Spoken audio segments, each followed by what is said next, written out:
तो आज से हम लोग परीक्षा वाड़ी की सीरीज़ शुरू कर रहे हैं, जिसमें जो परीक्षा की दृष्टि से जो मुख्य बिंदु होते हैं जो अक्सर सीधे एग्ज़ाम में पूछ लिए जाते हैं, और विभिन्न एग्ज़ामों में परीक्षा वाड़ी का जो बुक है इससे डायरेक्ट प्रश्न बनते हैं, चाहे वो पीसीएस का एग्ज़ाम हो, पीजीटी का एग्ज़ाम हो, जीआईसी के एग्ज़ाम हो, हायर के एग्ज़ाम हो। तो इससे बहुत सारे प्रश्न आते हैं परीक्षा वाड़ी में।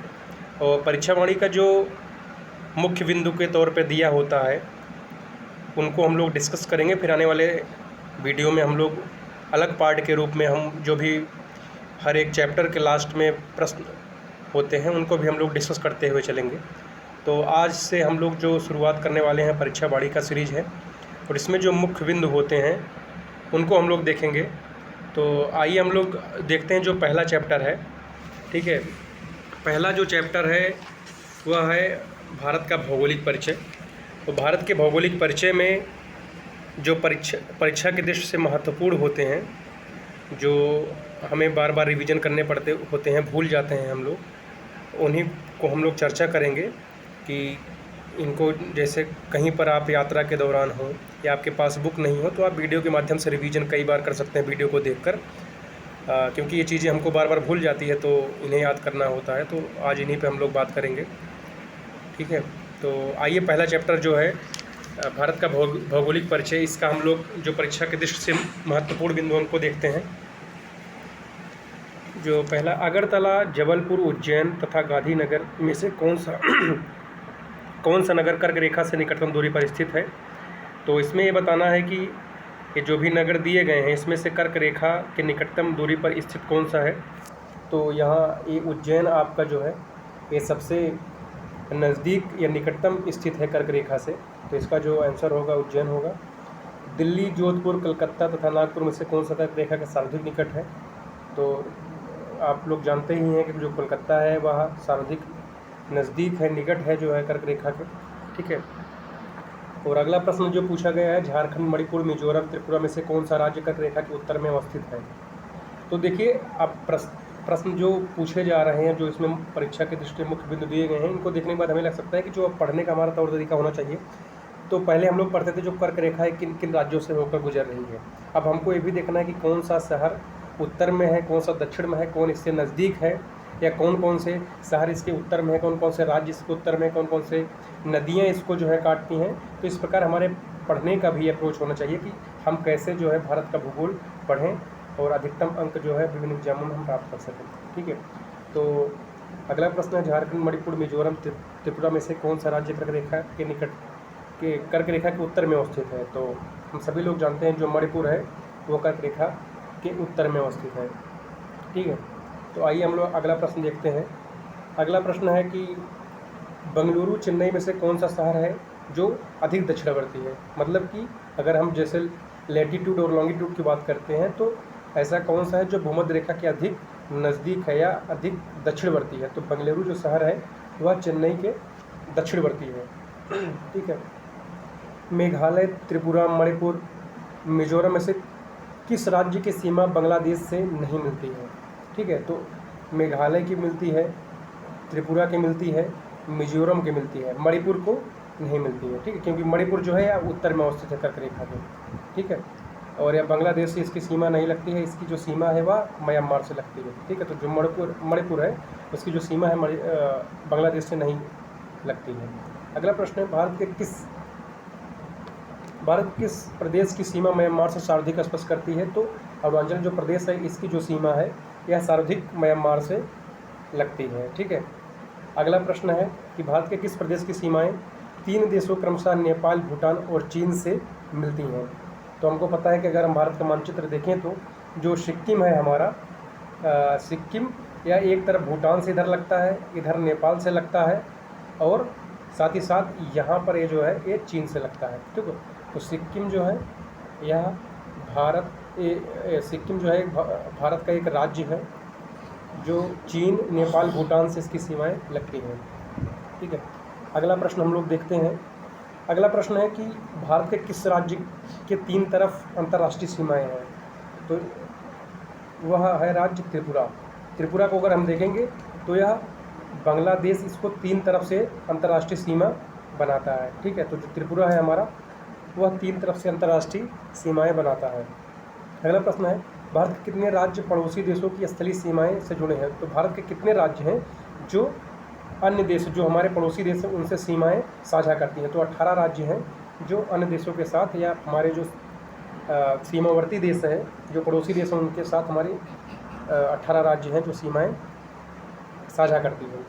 अगला जो प्रश्न है, भारत के कितने राज्य तट रेखा से लगे हुए हैं? तो हमको पता है कि 9 राज्य जो हैं, भारत के जो 9 राज्य हैं वह तट रेखा से लगे हुए हैं, जिसमें अगर हम पश्चिम की तरफ देखें तो गुजरात है, महाराष्ट्र है, गोवा है, कर्नाटक है, केरल है। तो ये 5 राज्य जो हैं हमारे पश्चिम की तरफ हैं, और जो पूर्वी तट है उसमें तमिलनाडु, आंध्र प्रदेश, उड़ीसा और बंगाल।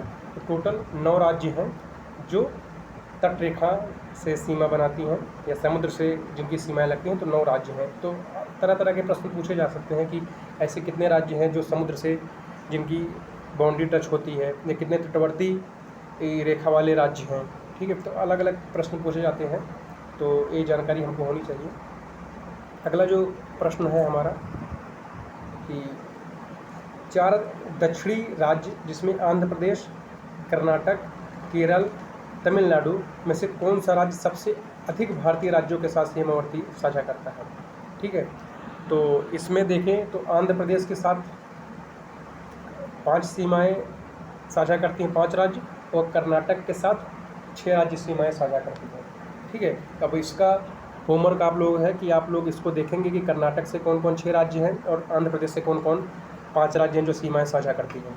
ठीक है, अगला प्रश्न है, भारत और पाकिस्तान की जो मध्य सीमा रेखा है किस सीमा का एक अच्छा उदाहरण माना जाता है? तो जो भारत का जो और पाकिस्तान का सीमा रेखा वह अध्यारोपित सीमा का जो है, या सुपर इम्पोज्ड जो बाउंड्री है उसका एक उदाहरण माना जाता है।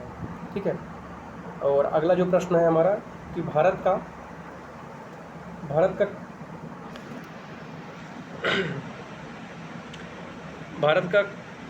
वह कौन सा स्थान है जहां बंगाल की खाड़ी, अरब सागर, हिंद महासागर मिलते हैं? ठीक है, तो कन्याकुमारी है जहां बंगाल की खाड़ी, कन्याकुमारी यह जो है यहाँ पे साउथ में है, जहाँ पे बंगाल की खाड़ी, अरब सागर और हिंद महासागर तीनों जो है यहाँ पर मिलती हैं। ठीक है, तो कन्याकुमारी है जहाँ पर ये तीनों मिलती हैं।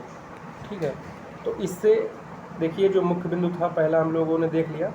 अब इससे हम आइडिया लगा सकते हैं कि हमको जो पढ़ने का हमारा अप्रोच होना चाहिए, कैसा होना चाहिए, प्रश्न कैसे पूछे जाते हैं। तो सबसे पहले कर्क रेखाओं को देखना है कि भारत के कितने कितने राज्यों से जुड़ जाती हैं, कौन कौन से शहर जो इसके उत्तर में है, कौन दक्षिण में है, कौन से अधिक समीप हैं, कौन सी नदियाँ इसको कौन सी नदियाँ इसको जो है काटती हैं। ठीक है, और जो राज्य हैं कितने सीमावर्ती राज्य हैं, है ना, या जो देश हैं कौन कौन देश हमारे हैं जो पड़ोसी देश हैं सीमा साझा करते हैं, कितने तटवर्ती राज्य हैं। तो इस प्रकार जो प्रश्न पूछे जा रहे हैं ये पढ़ने का हमारा अप्रोच होना चाहिए। आइए अगला हम लोग देखते हैं, इसमें जो परीक्षा के दृष्टि से महत्वपूर्ण है, एक पहला ही चैप्टर चल रहा है जिसमें भारत का भौगोलिक परिचय जो चैप्टर है उसी से हम लोग जो मुख्य बिंदु बन सकते हैं इस बुक से उसको हम लोग देख रहे हैं। अगला प्रश्न है, भारत के मुख्य स्थलीय भूभाग का अक्षांशीय विस्तार किन अक्षांशों के बीच है? तो अक्षांशीय मतलब होता है कि भूमध्य रेखा से, जैसे जब हम इस तरह अगर उत्तर की तरफ पूर्व से पश्चिम जो रेखाएं किसमें यही हमारी होती है अक्षांशीय रेखाएं। अब ये पूछा जा रहा है कि जो भारत का भूभाग है, जो भारत है हमारा, ठीक है, जो भारत है हमारा वह कितने जो है अक्षांशीय विस्तार पर है, मतलब नॉर्थ और साउथ में कितना उसका विस्तार है।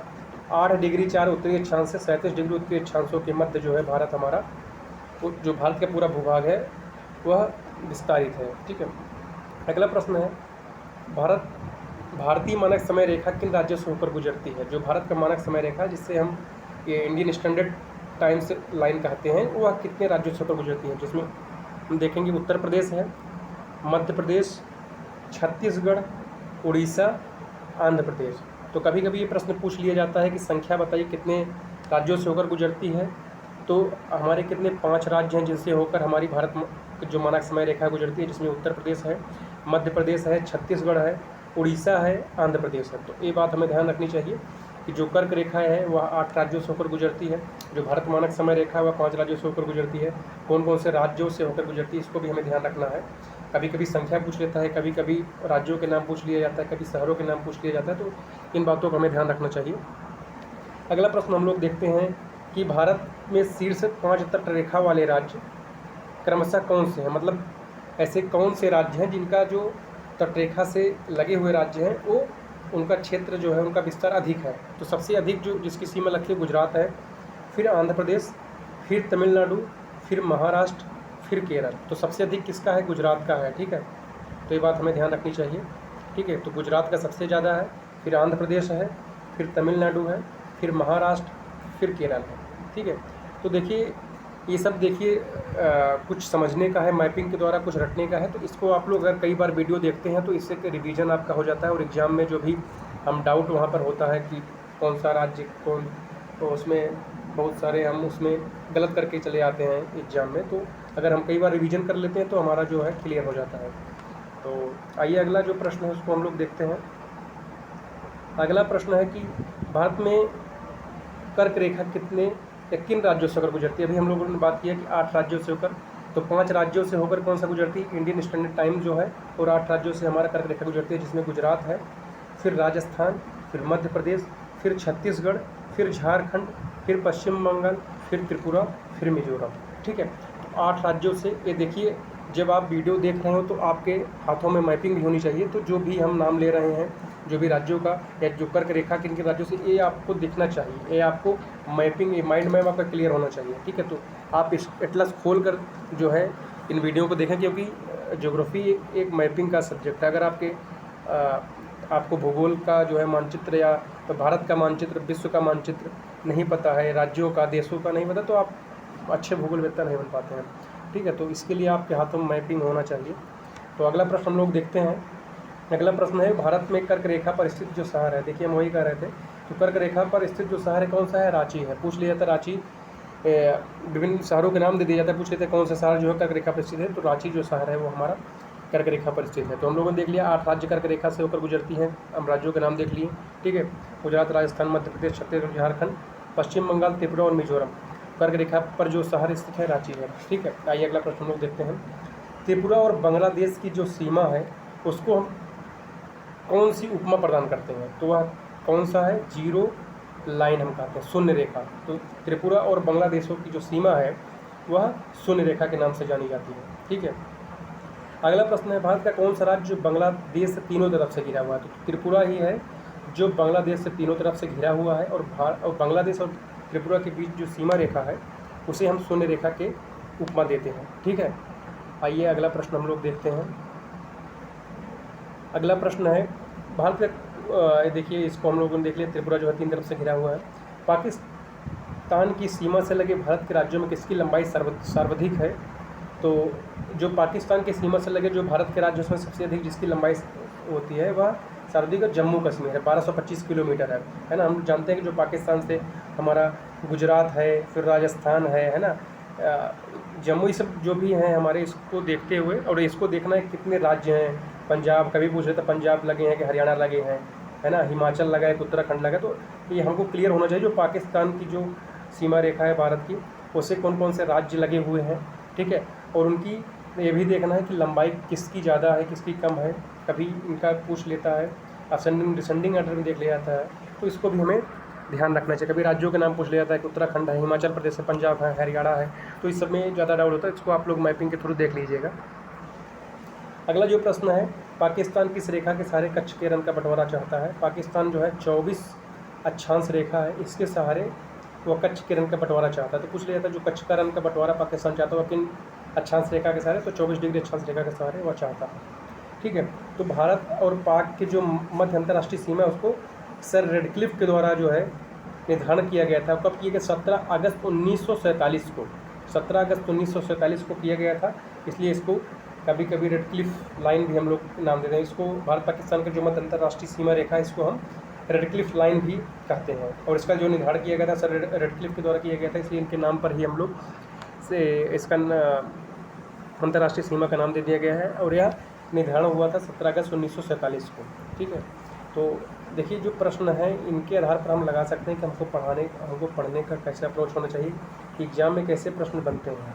ठीक है, तो यह पहला चैप्टर का ही है जो भी मुख्य जो प्रश्न आ सकते हैं पहले चैप्टर से, जो परीक्षा के दृष्टि इम्पोर्टेंट है, उसको हम लोग देख रहे हैं। आइए अगला हम लोग देखते हैं। अगले प्रश्न को हम लोग देखते हैं। तो इसमें दिया गया है जो भारत का महाद्वीपीय शेल्फ है इसका क्षेत्रफल कितना है। तो जो भारत का महाद्वीपीय शेल्फ है इसका जो क्षेत्रफल है तो 3,72,424 वर्ग किलोमीटर इसका जो कॉन्टिनेंटल शेल्फ है उसका जो क्षेत्रफल है वह 3,72,424 वर्ग किलोमीटर। ठीक है। तो भारत का औसत समुद्री तल मापन कहाँ से किया जाता है। तो चेन्नई, एक बार प्रश्न आया भी है कि जो भारत का औसत समुद्री तल है उसका मापन कहाँ से होता है। तो चेन्नई से होता है। ठीक है। पूछ लेगा चेन्नई किस शहर में है, तो ये भी याद रखना चाहिए आपको। पूछ लेगा कि तमिलनाडु है कि आंध्र प्रदेश है, कर्नाटक है। ठीक है। तो इसको भी हमको ध्यान रखना चाहिए। भारत की सर्वाधिक लंबी स्थलीय अंतर्राष्ट्रीय सीमा किस देश के साथ है। तो सबसे अधिक हमारा है बांग्लादेश के साथ, और सबसे कम पूछ लेता है कभी कभी तो वह कौन सा है, अफगानिस्तान है। ठीक है। तो हम वही बात कर रहे थे कि देखिए हमको देश को देखना है किससे कितनी सीमा साझा होती है, कौन से राज्य सबसे अधिक, कौन से कम, कितने राज्यों को, ये सबको हमको देखना है। ठीक है। जब हम भारत के भौगोलिक विस्तार एवं स्थिति की बात करते हैं तो ये सब जो महत्वपूर्ण जो प्रश्न बनते हैं यहीं से प्रश्न आते हैं। ठीक है। तो आइए हम लोग अगला प्रश्न देखते हैं। अगला प्रश्न है कि भारत के दक्षिण हिंद महासागर में पाए जाने वाले प्रमुख द्वीप कौन से हैं। तो जो प्रमुख द्वीप हैं मालदीव है, सेशल्स है, चैगोस है, अल्दाबा है, फरकाहार है, डैश चोरस है, मॉरिशस है, डियागो गार्सिया है, मेडागास्कर है। तो पूछ लिया जाता है कि जो फरकाहार है वह किस महासागर में है, या डेस चोरस है। ये सब जो देखिए हम लोग पहली बार सुन रहे हैं कि ये द्वीप जो है नए नए, जो बाकी मेडागास्कर हुआ, डियागो गार्सिया, मॉरिशस, मालदीव, ये सब सुनते हैं, सेशल्स भी सुना हुआ है, चैगोस, अल्दाबा, फरकाहार। तो ऐसे पूछ लिया जाता है कि ये किस महासागर में स्थित है। तो इसको भी हमें ध्यान रखना चाहिए कि ये सब जो भी द्वीप हैं ये हिंद महासागर में स्थित है। ठीक है। एक बार इनको हम फिर से देख लेते हैं। तो मालदीव हुआ, सेशल्स, चैगोस, अल्दाबा, फरकाहार, डेस चोरस, मॉरिशस, डियागो गार्सिया, मेडागास्कर, ये सभी कहाँ पर स्थित हैं, ये हिंद महासागर में स्थित है। ठीक है। अगला प्रश्न देखते हैं। जो देश का दक्षिणतम बिंदु है वह क्या है। 6 डिग्री उत्तरी अक्षांश जो है भारत का जो है वह दक्षिणतम बिंदु माना जाता है। ठीक है। तो पूछ लिया जाता है, जो प्रश्न बनते हैं, बहुत सारे एग्जाम में प्रश्न बने हुए हैं कि जो भारत का दक्षिणी बिंदु है या दक्षिणतम सीमा है भारत का, या उत्तरतम सीमा है, पूर्वी पश्चिमी सीमाएं का पूछ लिया जाता है इनको, उत्तरी और उत्तरी दक्षिणी पूर्वी पश्चिम विस्तार, कौन कौन से शहर हैं जो पूर्वी है, कौन सा शहर पश्चिमी है। ऐसे जो प्रश्न बनते हैं इनको भी हमें देखना चाहिए। ठीक है। तो दक्षिणतम बिंदु का जो अक्षांश है वह कितना है, 6 डिग्री उत्तरी अक्षांश पर स्थित है। ठीक है। अगला प्रश्न हमारा है कि भारत के म्यांमार सीमा का निर्धारण जो है किन प्राकृतिक पहाड़ियों के द्वारा होता है। तो पूछ लिया जाता है कि भारत और म्यांमार की सीमा का निर्धारण किन प्राकृतिक पहाड़ियों द्वारा होता है। तो मिसमी, पटकोई, नागा, अराकानियोमा। तो इन पहाड़ियों के द्वारा जो है भारत और म्यांमार की जो सीमा है तो निर्धारण होता है। ये प्राकृतिक सीमाएं हैं, प्राकृतिक पहाड़ियां हैं जिनके आधार पर सीमा निर्धारण होता है। तो मिसमी, पटकाई, नागा, अराकानियोमा। तो याद रखना चाहिए, पूछ लिया जाता है एक किन 2 देशों के बीच में स्थित है। ठीक है। तो ये हमें ध्यान रखना चाहिए। अगला प्रश्न है हमारा, तो भारत कितने राज्य अंतर्राष्ट्रीय सीमा को स्पर्श करते हैं। तो 18 राज्य हम पहले ही देखे थे, 18 राज्य हैं जो हमारे अंतर्राष्ट्रीय सीमा को स्पर्श करते हैं। तो प्रश्न जो है घुमा कर पूछ लिया जाता है कि कितने राज्य हैं जो अंतर्राष्ट्रीय सीमा को स्पर्श करते हैं। तो भारत के कितने राज्य हैं जो अपने पड़ोसी देशों के साथ सीमा साझा करते हैं। ठीक है। तो इस तरह प्रश्न बनते हैं, इनको हमें ध्यान रखना चाहिए। प्रश्न एक ही होता है लेकिन उसको पूछने का तरीका अलग अलग होता है। तो हमें कई तरीक़ों से जब प्रश्न देखते हैं तो हमें पढ़ने का एक अप्रोच पता चलता है कि हमको कैसे पढ़ना है। ठीक है। तो आइए अगला प्रश्न हम लोग देखते हैं। अगला प्रश्न है कि भारत विभाजन के पूर्व भारत अफगानिस्तान की सीमा रेखा का क्या नाम था। तो ड्यूरेंट रेखा था, जो भारत अफगानिस्तान और पाकिस्तान के बीच में वर्तमान में है। तो ड्यूरेंट रेखा पहले भारत और अफगानिस्तान के बीच था, जो वर्तमान में पाकिस्तान और अफगानिस्तान के बीच में है। ठीक है। और देखते हैं अगला प्रश्न, भारत का सबसे कम सीमा विस्तार किसका है, किस देश का जो है सबसे। तो हम पहले ही बता दिए हैं कि सबसे अधिक जो विस्तार है वह बांग्लादेश के साथ बल्कि सीमा लगती है, और सबसे कम वह अफगानिस्तान के साथ है। ठीक है। अगला प्रश्न हमारा है, अगला प्रश्न है कि मैकमोहन रेखा चीन और भारत के किस प्रांत की सीमा का निर्धारण करती है। तो अरुणाचल प्रदेश से। ये प्रश्न पीजीटी में पूछा गया है कि मैकमोहन रेखा जो है चीन भारत के किस प्रांत की सीमा का निर्धारण करता है? तो अरुणाचल प्रदेश की सीमा का निर्धारण करता है। ठीक है, अगला प्रश्न है मैकमोहन रेखा का निर्धारण कब किया गया? तो 27 अप्रैल 1914 को किया गया। ठीक है, तो 27 अप्रैल 1914 को जो है मैकमोहन रेखा का निर्धारण किया गया। और यह मैकमोहन रेखा किस प्रांत के साथ सीमा साझा करती है? तो अरुणाचल प्रदेश में जो है, तो कह सकते हैं पूर्वी जो हमारा भारत है वहाँ पर यह सीमा निर्धारण का काम करती है, भारत और चीन के बीच में मैकमोहन रेखा। ठीक है, तो इस तरह देख लिया हम लोगों ने प्रश्न जो है कैसे पूछे जाते हैं भौगोलिक विस्तार और स्थिति से संबंधित। आइए अगला हम लोग देखते हैं। अगला प्रश्न है कि उर्वरता की दृष्टि से किस क्षेत्र को भारत का हृदय स्थल माना जाता है? जो गंगा का मैदान है उसे भारत का हृदय स्थल कहा जाता है। पूछा जाता है कि भारत का हृदय स्थल कौन सा है? तो गंगा का मैदान है। ठीक है, क्योंकि यह अधिक उपजाऊ है, जहाँ पे अत्यधिक उपजाऊपन है, यहाँ पे आर्थिक दृष्टि से अधिक संपन्न माना जाता है गंगा का मैदान, इसलिए भारत का हृदय स्थल कहा जाता है। तो किस भूगोलवेत्ता ने कहा था कि भारत का उपमहाद्वीपीय कहने का उतना ही अधिकार है जितना यूरोप को? तो केसी महोदय ने कहा था कि जो भारत को उपमहाद्वीप कहने का उतना अधिकार है जितना यूरोप को। ठीक है, तो कभी कभी स्टेटमेंट भी पूछ लिया जाता है कि किसने कहा है। ठीक है, अगला प्रश्न है 3 सागरों का संगम स्थल, अभी हम लोगों ने पिछले देखा। देखिए यूपी पीसीएस में ये प्रश्न पूछा गया है। तो कन्याकुमारी जो है 3 सागरों से पूछे, सागरों का नाम पूछा जाता है। तो ये कन्याकुमारी अगर है तो यहाँ पे बंगाल की खाड़ी, अरब सागर, हिंद महासागर, तो 3 सागरों का संगम माना जाता है कन्याकुमारी। ठीक है, तो अगला प्रश्न है कि भारत का देशांतरी विस्तार कितना है? तो 29°18 जो है मिनट जो है यह भारत का देशांतरी मतलब जो पूर्व और पश्चिम को हम लोग देखते हैं विस्तार, ये हमारा देशांतरी विस्तार होता है। ठीक है, तो इनके बीच में जो है 29°18 मिनट जो है यह है। और भारत का अक्षांशीय विस्तार मतलब कि उत्तर से दक्षिण इसका विस्तार कितना है? तो 29°2 मिनट। ठीक है, तो अगला जो प्रश्न हमारा यही है। देखिए भारत का जो है अक्षांशीय विस्तार 29.2 और 21.18 जो है यह आपका देशांतरी विस्तार है। तो ये भी प्रश्न पूछा गया है। इंदिरा पॉइंट को किन अन्य नाम से जाना जाता है? जो भारत का दक्षिणी सीमा है इसे पिग्मेलियन पॉइंट या परसाइन पॉइंट के नाम से भी जाना जाता है। जो भारत का सबसे दक्षिणी सीमा माना जाता है, जो अंडमान निकोबार द्वीप समूह में स्थित है। ठीक है, तो इसको पिग्मेलियन और परसाइन पॉइंट के नाम से भी जाना जाता है। ठीक है, अगला प्रश्न है पुदुचेरी केंद्र शासित क्षेत्र है जिसके अंतर्गत, जैसे पूछ लेता है जो पुदुचेरी है कितने राज्यों के बीच में है? तो केरल में है, तमिलनाडु में है और आंध्र प्रदेश में है। तो कभी ये प्रश्न पूछा था केरल में पुदुचेरी के कौन से जो है जिला है? तो माहे केरल में है, कराईकल और पौंडीचेरी तमिलनाडु में है, एनम आपका आंध्र प्रदेश में है। तो इससे देखिए प्रश्न बहुत बनते हैं कि पुदुचेरी कितने राज्यों के बीच में? तो आंध्र प्रदेश, तमिलनाडु और केरल, ये याद रखना चाहिए। 3 राज्यों में है, तमिलनाडु, केरल और आंध्र प्रदेश में। ठीक है, और इसके 4 जिले हैं, माहे केरल में है, कराईकल और पुदुचेरी आपका तमिलनाडु में है, एनम आपका आंध्र प्रदेश है। ठीक है, अगला देश में गाँव सर्वाधिक संख्या जो है कहाँ है? तो उत्तर प्रदेश में सबसे अधिक गाँवों की संख्या है। ठीक है, आइए हम लोग अगला प्रश्न देखते हैं। अगला प्रश्न है कि एक समुद्री मील में कितने किलोमीटर के बराबर होता है? तो 1.82 किलोमीटर जो है एक समुद्री मील के बराबर होता है।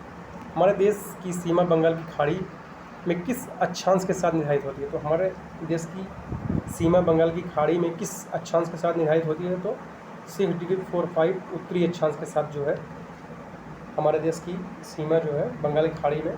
पूछा गया है कि हमारे देश की सीमा बंगाल की खाड़ी में किस अक्षांश के साथ निर्धारित होती है? तो 6°45 मिनट जो है वह उत्तरी अक्षांश, मतलब यह देखिए प्रश्न घुमा के पूछा गया कि अभी पूछा जाता है कि सबसे दक्षिणी कौन सा है? तो 6°45 ही है उत्तरी अक्षांश। देखिए दक्षिणी सीमा है लेकिन उत्तरी अक्षांश, क्योंकि यह भूमध्य रेखा के उत्तर में स्थित है। ठीक है, तो 6°45 उत्तरी अक्षांश है। इसमें प्रश्न दूसरी तरह से पूछा गया कि हमारे देश की सीमा बंगाल खाड़ी में किस अक्षांश से निर्धारित होती है? तो बंगाल की खाड़ी में 6°45 उत्तरी अक्षांश से निर्धारित होती है। ठीक है, अगला प्रश्न है भारत का प्रथम मानचित्र किसने बनाया था? तो एनविले 1752 में भारत का पहला मानचित्र बनाया था। ठीक है, भारत का पिता किसे कहा जाता है? तो हिपेटियस को भारत का पिता कहा जाता है।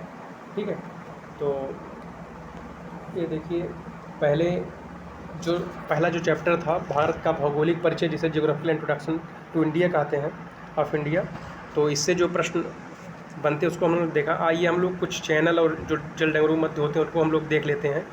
ठीक है, ये भी बहुत इंपॉर्टेंट है, बहुत से प्रश्न आते हैं इसमें। है देखिए, जो 8 डिग्री चैनल है पूजा तक किन के बीच है, तो मालदीव और मिनिकॉय के मध्य जो है 8 डिग्री चैनल है। 9 डिग्री चैनल आपका लक्षद्वीप और मिनिकॉय के मध्य है, ठीक है। तो पहले आपका मालदीव है, फिर 8 डिग्री चैनल है, फिर मिनिकॉय है, फिर आपका 9 डिग्री चैनल है, फिर लक्षद्वीप है, ठीक है। तो 8 डिग्री चैनल किसके, मालदीव और मिनिकॉय के बीच में है, ठीक है। फिर लक्षद्वीप और मिनिकॉय के बीच 9 डिग्री चैनल है। छोटे अंडमान और कार निकोबार के बीच में आपका 10 डिग्री चैनल है, ठीक है। तो छोटा अंडमान और कार निकोबार के बीच में 10 डिग्री चैनल। और फिर सुमात्रा इंडोनेशिया, या सुमात्रा कह सकते हैं, इंडोनेशिया निकोबार के मध्य में ग्रांड चैनल है, ठीक है। और तमिलनाडु और श्रीलंका के मध्य में पाक स्टेट है, ठीक है। आइए अगला प्रश्न हम लोग देखते हैं। ये चैनल है सब, जिसे हम जटला मध्य भी कहते हैं। तमिलनाडु श्रीलंका के मध्य में पाक स्टेट है। दक्षिणी अंडमान और लघु अंडमान के बीच डंकन पास है। कोको द्वीप और उत्तरी अंडमान के बीच कोको स्टेट है, ठीक है। कोको द्वीप व उत्तरी अंडमान, ठीक है, तो कोको स्टेट है। दक्षिणी अंडमान और लघु अंडमान के बीच में कौन सा है, डक्कन पास है। तमिलनाडु श्रीलंका के मध्य पाक की खाड़ी है। दक्षिणी पूर्वी तमिलनाडु और श्रीलंका के मध्य मन्नार की खाड़ी है। लक्षद्वीप और मालाबार तट के मध्य लक्षद्वीप सागर है। और इसमें देखिए नोट में दिया सेतु समुद्री परियोजना जो है मन्नार की खाड़ी को पाक की खाड़ी से जोड़ती है, ठीक है। तो इसमें हम लोगों ने पहले चैप्टर से जो भी प्रश्न बन सकते थे उसको हम लोगों ने देखा, ठीक है। और इसमें कुछ और इम्पोर्टेंट है जिसमें हम लोग देखते हैं अंतर्राष्ट्रीय सीमा देखिए किसके साथ भारत लगती है। तो बांग्लादेश है सबसे अधिक जो है लगती है, 4096 है। यह शून्य रेखा भी कहा जाता है जो त्रिपुरा और बांग्लादेश के बीच में है। और बांग्लादेश से हमारे 5 राज्य लगते हैं, पश्चिम बंगाल, मेघालय, मिजोरम, त्रिपुरा, असम। फिर चीन है, इसके साथ 3488 जिसे मैकमोहन रेखा कहते हैं, इसके साथ भी हमारे भारत के 5 राज्य लगते हैं। अगला हम लोग देखते हैं पाकिस्तान। पाकिस्तान में देखते हैं कि 3223 किलोमीटर साझा करता है, जिसे रेड क्लिफ कहते हैं, ये मैकमोहन है, ये शून्य रेखा है। नेपाल को भी रेड क्लिफ लाइन और म्यांमार किंडो बर्मा लाइन, ठीक है। तो ये राज्य को देखना है, जो प्रश्न बनते हैं कि कौन कौन से राज्य साझा करते हैं, कभी ये संख्या पूछ लिया जाता है, कभी प्रदेशों के नाम देकर पूछ लिए जाते हैं, कभी इन देशों के बीच सीमा का जो नाम उसको भी पूछ लिया जाता है, और कितने किलोमीटर ये भी पूछ लिया जाता है, तो इसको भी हमें ध्यान रखना चाहिए। तो हम लोगों ने जो पहला चैप्टर था इसको हम लोगों ने देख लिया, और आने वाले वीडियो में हम लोग अगला प्रश्न इसी प्रकार देखते हैं कि कैसे प्रश्न पूछे जा सकते हैं, ठीक है। तो बहुत बहुत धन्यवाद। आप लोग अच्छा लगे तो लाइक सब्सक्राइब करिएगा और इसको शेयर करिएगा। धन्यवाद।